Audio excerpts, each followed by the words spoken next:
Dans cette vidéo, je réponds à une question qu'on me pose souvent, pourquoi je suis devenu entrepreneur.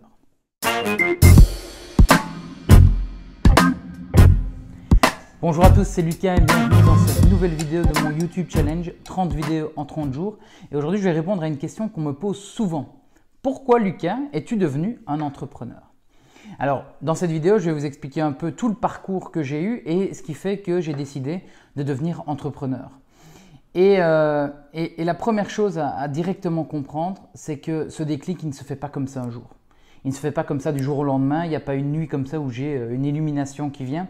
C'est beaucoup plus loin que ça. Et il y a beaucoup de petites étapes qui ont fait que j'ai pris la décision de devenir un entrepreneur. Alors revenons quelques années en arrière. Je suis responsable marketing pour une microbrasserie qui s'appelle la Cursus à Liège. Et en fait, je travaille pour réaliser le rêve de deux jeunes passionnés de bière. Et donc pendant 2 ans, je les accompagne. On est une chouette équipe, on avance, on évolue. Et je me rends compte que derrière, c'est vraiment leur rêve, quoi. On le sent, c'est leur passion. Ils sont là avant tout le monde, ils partent après tout le monde. Ils sont vraiment dévoués à ça.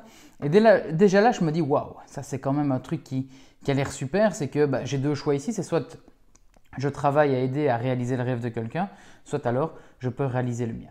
Mais à ce moment-là, je n'ai même pas encore cet état d'esprit-là. À ce moment-là, j'étais très bien là où j'étais. Et puis 2 ans passent et en fait se termine la première partie de mon contrat. Et tout confiant, je me dis ok, je vais pouvoir continuer chez eux sûrement. Et malheureusement, tombe la décision de ne pas m'engager puisqu'ils avaient besoin d'acheter de nouveaux matériels, etc. Et que bien souvent, le marketing est souvent ce qui saute en premier. La vraie raison aussi était que un de mes patrons était déjà lui très bon en marketing. Et donc, je me retrouve au chômage et je ne sais pas trop quoi faire. Je passe des entretiens d'embauche en me disant avec 2 ans d'expérience dans un cas pratique, ça va bien se passer. Et là, je suis confronté à la réalité du terrain. Cette réalité qui dit quoi? Qui dit qu'il faut ce bout de papier pour pouvoir avoir un job. Et toutes les boîtes me disaient, tu as toutes les compétences qu'il faut, mais il faut que tu nous envoies ton master. Et j'en avais pas. Et donc, c'est là où je me suis dit, ok, je ne veux plus travailler pour un employeur en fait. Et donc, au final, j'ai pas trop eu le choix. Être entrepreneur, c'est venu un peu parce que je n'avais pas le choix de faire ça. Alors, j'étais entouré de beaucoup de personnes qui étaient entrepreneurs, ça me donnait envie. Mais à ce moment-là, je n'étais pas non plus en mode « je vais devenir un serial entrepreneur ». Et donc, en fait, la raison qui fait que j'ai décidé d'être entrepreneur, c'est que je n'avais pas le choix. Et donc, en 2016, il y a 4 ans tout pile, j'ai pris la décision de me lancer grâce au soutien d'autres personnes qui m'ont aidé à trouver mes premiers jobs en tant que freelance, en tant que formateur, mais j'ai pris la décision de me lancer. Ce que je veux dire dans cette vidéo, c'est qu'en fait, on ne naît peut-être pas entrepreneur. Alors, il y en a qui ont ça depuis leur toute jeunesse, mais si aujourd'hui tu regardes cette vidéo, que tu as peut-être 25, 30, 40, 50 ans et que tu n'as pas encore eu ce déclic et que tu aimerais bien, je pense qu'il n'y a pas d'âge pour devenir entrepreneur. L'exemple de monsieur KFC, ça a 66 ans ou même un peu plus qu'il a lancé KFC et qu'il a réussi à devenir successful. Donc la chose qui est très importante, c'est savoir pourquoi on le fait.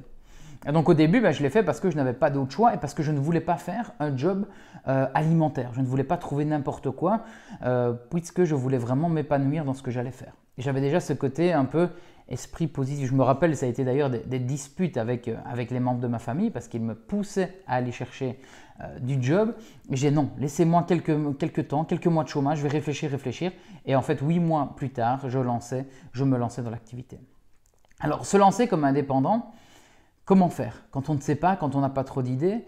À l'époque, moi, je me suis dit, je me lance, je saute le pas si je suis sûr d'avoir au moins une facture qui me permet de payer tous mes frais de l'année. Donc il fallait payer les frais administratifs en tant qu'indépendant. Et donc j'ai eu un jour ce client qui m'a proposé de travailler pour lui avec une somme qui était assez conséquente et qui m'a permis comme ça de pouvoir me lancer. Donc certes, j'ai pris le risque de me lancer puisqu'après ce client-là, j'étais dans le vide, il fallait que j'en trouve d'autres. Mais par contre, j'avais quand même cette sécurité qui me disait, ok, même si je trouve personne d'autre, alors j'aurais du mal à vivre personnellement sur le côté, mais au moins tous mes frais d'indépendant seront payés.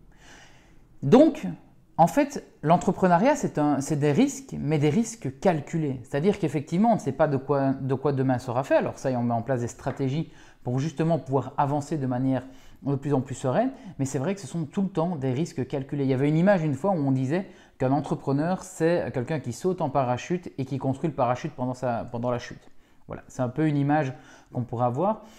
Ce qu'il faut se dire aussi derrière, donc il y a tous les côtés effectivement parfaits de l'entrepreneuriat. C'est quoi les plus? C'est qu'on peut avoir une liberté.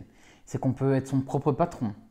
C'est que si un jour on a envie de partir et d'aller faire un petit tour, on peut le faire. Si on a envie de travailler le week-end à la place d'un jour de semaine, on peut le faire. On est libre. Si on veut gagner plus, on n'a qu'à travailler plus. Si ce mois-ci on dit qu'on veut travailler moins, on peut. Donc ça, c'est tous les côtés positifs effectivement de l'entrepreneuriat.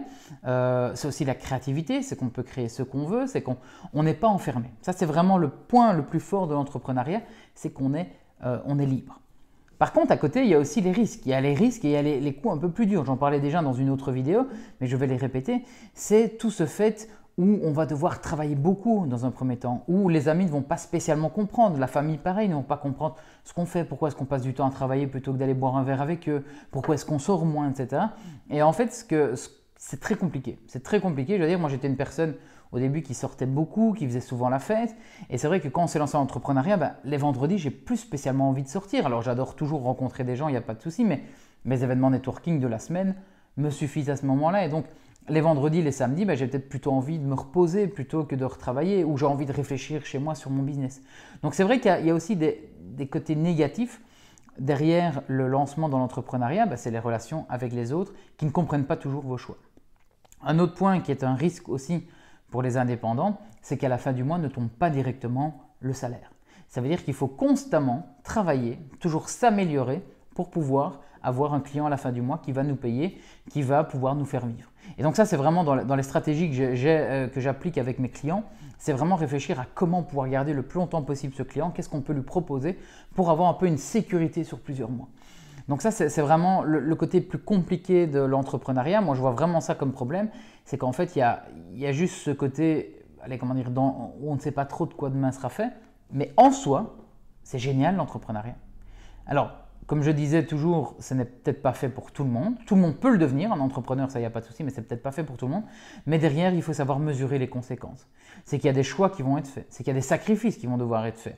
C'est qu'à un moment donné, il va y avoir des bas, il va y avoir des doutes, il va y avoir des moments où on va avoir un peu plus de mal à voir peut-être pourquoi on l'a fait. Personnellement, il y a eu des moments aussi où j'étais un peu dans le creux et je me dis, mais au final, pourquoi est-ce que je ne me reprendrais pas un job tranquillement? Mais en fait, 10 minutes plus tard, je repousse cette pensée en me disant non, non, tu sais pourquoi tu le fais. Et le lendemain, c'est reparti, on est reparti pour ça. Donc c'est vraiment, ici cette vidéo, je voulais vraiment répondre à sa question, c'est pourquoi je suis devenu un entrepreneur. À la base, c'est simplement parce que je n'avais pas le choix. Aussi, deuxième chose, c'est aussi parce que j'avais lancé le réseau des jeunes entrepreneurs, mais en étant employé justement pour la microbrasserie.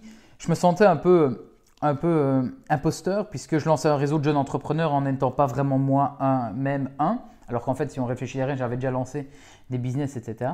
Mais voilà les deux choses qui m'ont poussé à devenir entrepreneur. C'est-à-dire qu'il y a une chose qui est vraiment très importante et pour conclure cette vidéo, c'est qu'on ne se lève pas un matin. Alors peut-être, il y en a certains qui ont vraiment ce déclic qui se fait du jour au lendemain, mais on ne se lève pas entrepreneur directement. C'est des petites choses de la vie qui font qu'à un moment donné, on se rend compte qu'on va prendre un choix plutôt que l'autre. Dites-vous aussi qu'être entrepreneur, ça ne représente pas non plus un gros pourcentage de la population globale. Donc, tout le monde ne décide pas d'être entrepreneur. Ça veut dire que si vous décidez d'être un entrepreneur, déjà, vous allez faire plus que le grand pourcentage des personnes à côté. C'est ne pas suivre le troupeau alors de manière totalement bienveillante que je dis ça. C'est qu'il y en a qui ont envie d'avoir cette vie-là, une vie classique. C'est vrai que quand vous choisissez l'entrepreneuriat, cette vie, elle n'est pas classique. Donc voilà, n'hésitez pas si vous avez d'autres questions à me poser en commentaire, soit du podcast si vous l'écoutez en podcast, soit de la vidéo si vous le regardez sur YouTube. Je me ferai un grand plaisir d'y répondre. Moi, j'adore toujours partager ces petits conseils. Dans la description, vous trouverez aussi un lien où je vous offre une séance de coaching offerte. N'hésitez pas, prenez un créneau avec moi, on va discuter un peu de votre situation, on va un peu discuter de vos ambitions, de vos objectifs et voir comment on va pouvoir t'aider à avancer par rapport à cet objectif. Nous, on se retrouve demain pour une nouvelle vidéo. À bientôt!